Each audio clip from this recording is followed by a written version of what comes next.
Oh man, here we go again. The 3DS, Nintendo's successful follow-up to the super popular original DS. Adding the 3D effects, circle pad, and more powerful specs, far better first-party support, and amazing exclusives, 3DS was pretty much guaranteed to be a financial success. But it obviously wasn't always like this.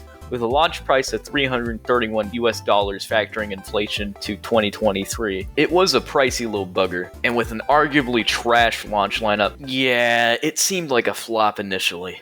Until Nintendo slashed the price down by 51% and actually started releasing certified hood classic titles such as Mario Kart 7, Zelda remakes, and Super Mario 3D Land.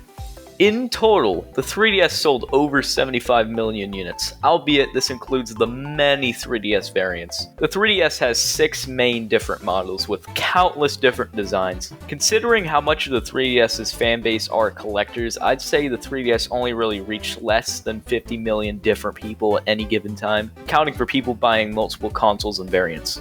Bottom line, the 3DS was an overall successful console, but it had a few hiccups here and there. Soon, as of the time of me recording this video, the 3DS's eShop will shut down, marking the official end of the 3DS's lifespan. And when a console dies, that's when they get you. For some reason, particularly with Nintendo consoles, when a system dies, the homebrew community goes full force and makes amazing homebrew applications and mods with said console. This pretty much applies to almost every single Nintendo console. Heck, even the N64 got a homebrew Java port recently. So it's a no-brainer that this would happen with the 3DS. There's no shortage of good pieces of homebrew for this amazing console that truly stands the test of time. So in this video, we'll be looking at some quality of life modifications, emulators, unofficial game ports, game mods, and how you can make 3DS games yourself. Let's get started.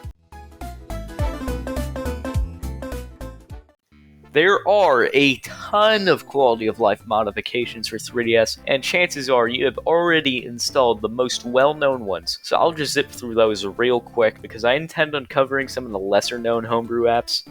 FBI lets you install CAA files directly to your 3DS, also opens the door for Universal Updater. This allows you to not only update your already installed 3DS Homebrew, but also download some more homebrew apps directly to your console. 3DS Shell, file browser for 3DS. Checkpoint, enables the ability to back up your saved games and install cheats. Anemone, custom 3DS themes. Twilight Launcher, basically a built-in DSi for your 3DS. Alright, those are the most well-known ones. Let's get to the interesting ones. We all know the 3DS is backward compatible with original DS games. Wouldn't it be cool if you could access these games directly on your home screen? NDS Forwarder Generator allows you to do just that. All you have to do is back up your DS games .nds files onto your SD card and select said file from the app. It'll then generate a shortcut onto your console's home screen. You'll of course need Twilight Launcher to even use this. Super FTTPD2 Turbo. Jeez, that was a mouthful.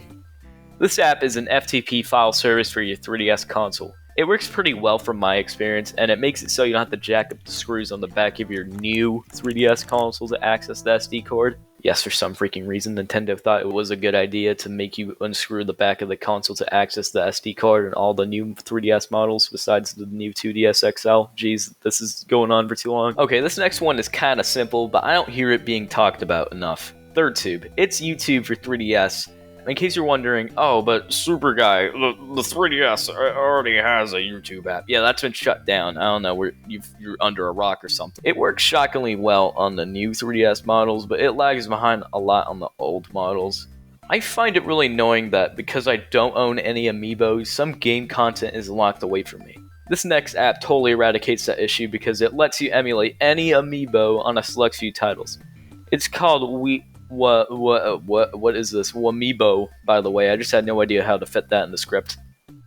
And of course, Linux for 3DS. It's Linux for 3DS, guys. Emulators.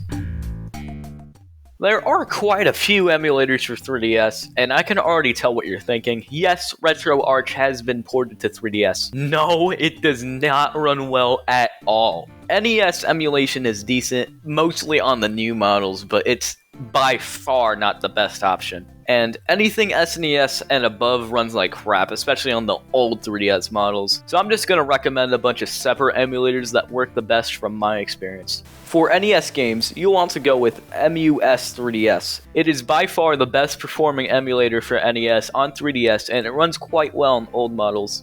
For SNES games, SNES 9X is by far, from my experience, the best option for, well, SNES games. It runs really well, and FX chip games run pretty much full speed on the new models. FX chip games do lag behind on old models, however most normal SNES games will run full speed on old models anyway. You can emulate Sega Master System games, but do you really want to? This is done using the Pico Drive emulator, which can also emulate Sega Genesis games, so this emulator is still worth picking up. From here on, the only really interesting emulator that I want to talk about is Daedalus X64 3DS. By the title, you could probably tell that it's an N64 emulator for 3DS, but sadly, it's not available on old 3DS models, but was anyone really expecting that? It also runs most games pretty terribly, to be honest, which I was really shocked about since I assumed the new model's faster CPU would have handled it better, but, you know, it is what it is.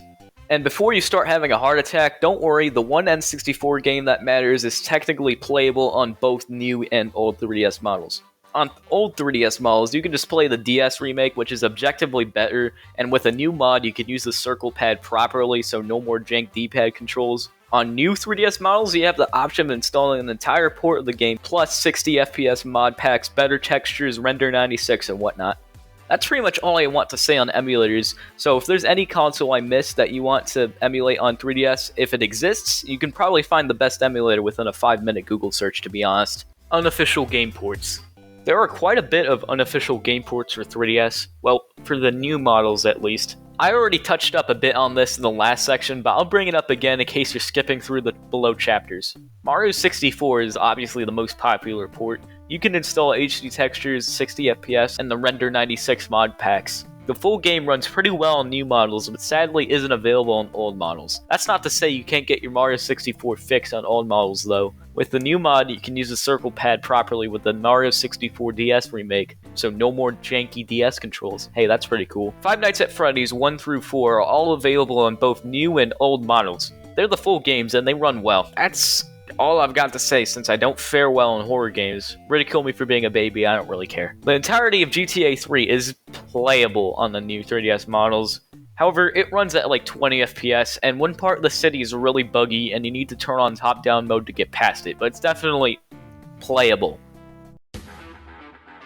Are you surprised that Doom is here? The game that's never been lost to time and revolutionized the FPS genre. If you watch commentary YouTubers a bunch, I'm sure you're tired of hearing that sentence. The Doom fanbase has gotten the game to run on calculators, pregnancy tests, and a whole lot of crazy different devices. So I'm not shocked at all that Doom is playable here. It runs via a custom engine called PR Doom, and via this engine, Doom 1 through 2 are playable, along with a bunch of their mods. Doom 3 is obviously too demanding for the 3DS to run, so it's not here. I know it just caused the whole 2 people that make up the Doom 3 fan base to cry, and I'm not sorry. Doom 64 is not directly compatible with 3DS, but there is a DS port, which is odd, so you can play it on your 3DS via that. Uno port. The entirety of Sonic Mania is also available on new models. Despite it running full speed, the game does take longer to load, so keep that in mind. Quake 1 is playable on both new and old consoles, however it's obviously going to run better on the new models. Quake 2 is also here on new models, and the multiplayer works surprisingly. So, yeah, I mean, that's kind of cool. Game mods. CTGP is available for Mario Kart 7, and it's my favorite revision of CTGP. Honestly, Mario Kart 7 is probably my favorite Mario Kart ever. Smash Bros. 3DS has various cool mods, however, they're all pretty small and there are way too many, so I'd recommend just going on Game Banana and deciding what's cool for yourself. Super Mario 3D Land has a mod called Super Mario Expedition, which adds an all-new world of levels to play. The base game is already pretty packed full of content, so I have no idea how you won't get tired of it, but if you're craving more, here it is. New Super Mario Bros. 2 has total revamp mods called New Super Mario Bros. Next: The Lost Levels, as well as New Super Mario Bros. Classic. both of which totally hijacked the game and basically turned it to a remake of the first few Mario games, which is actually kinda cool. Animal Crossing Welcome Luxury changes the music and adds a ton of quality of life features, so this one's worth picking up if you're an Animal Crossing fan. I can't say that's the case for me, however. I'll be honest, the mod lineup for 3DS games is kinda underwhelming. I had a really hard time finding interesting ones to talk about, but, I managed to find some. Make your own game for 3DS. So at the beginning of the video, I said I'd show you how to make your own games for 3DS, and there are two generally easy options. The first is the more accessible one, which is using the Open Bore engine.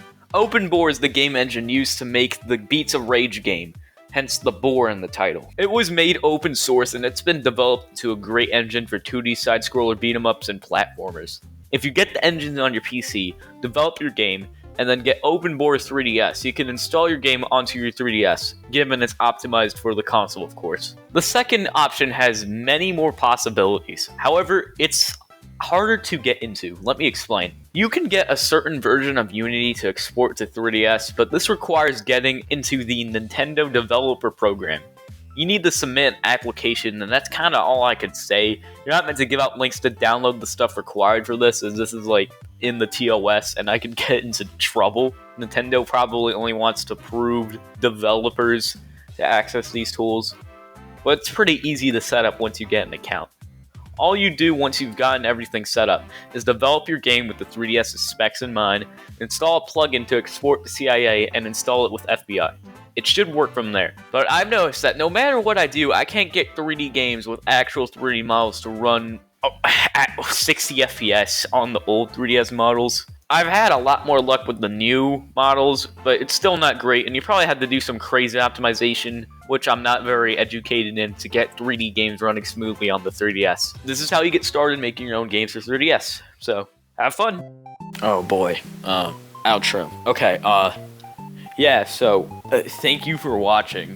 Hopefully you saw some cool 3DS Homebrew stuff, and, if you see the subscribe button and it's red, you're doing it wrong. You're meant to click it to make it gray. Just letting you know, that'd be kind of cool. Also, once this video goes public, there will be a poll, to vote on what I do next.